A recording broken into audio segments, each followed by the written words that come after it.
Is the federal government about to default? Find out on this week's Video Market Update. As you know, the discussion around the debt ceiling is something that we've heard a little bit about, but that talk and chatter is increasingly getting louder each day as we come up against the debt ceiling and the potential to raise the debt ceiling coming in June. So, quick refresher, what is the debt ceiling? It's the amount, it's the top or the cap of debt that the Congress has allowed the government to spend. It was approved to raise the debt ceiling, but now we've reached the point where we've reached the maximum amount of debt that the United States government is allowed to take on, which is $31.4 trillion. Think of that number, $31.4 trillion. Now the debt ceiling and the needing to raise the debt ceiling is based on the Congress already approving spending and the government already going out and spending the money, and now the bill comes due. So raising the debt ceiling is not increasing future spending, it's the Congress allocating the money that's already been spent. The bills have been racked up. Now it's time for us to pay, us being the federal government.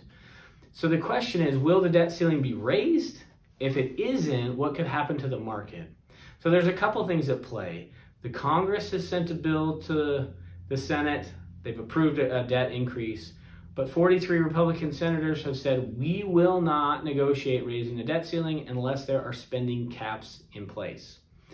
The president has said, I'm not willing to negotiate on anything, raise the debt ceiling.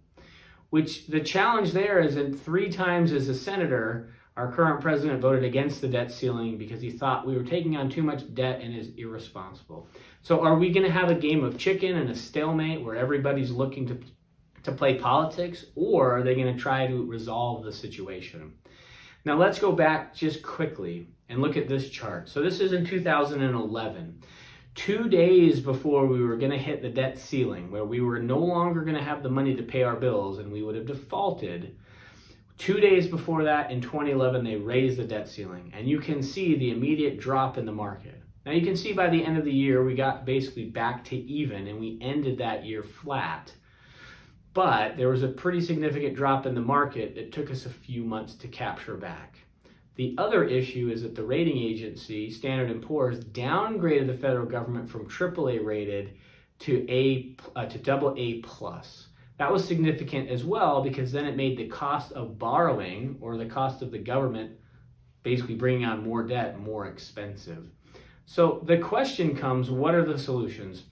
Some of them are harebrained, like the Treasury should print $1 trillion coin and deposit that at the Federal Reserve, and that gives them $1 trillion afloat. That's ludicrous.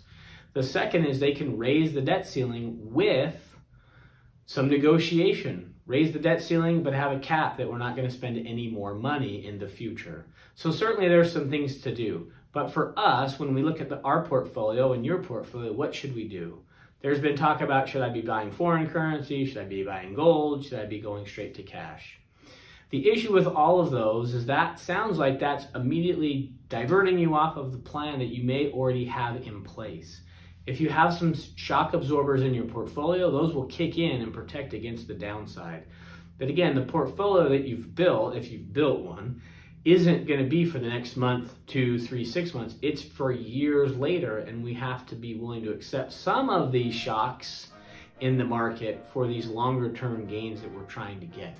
If you feel like your portfolio isn't aligned, or you have questions on, well, do I have enough absorption to take on the potential drop in the market? That's something we can certainly talk about. If you have questions on your portfolio, if you have questions on anything you're seeing in the market, let me know. If not, as always, I hope you make it a great week.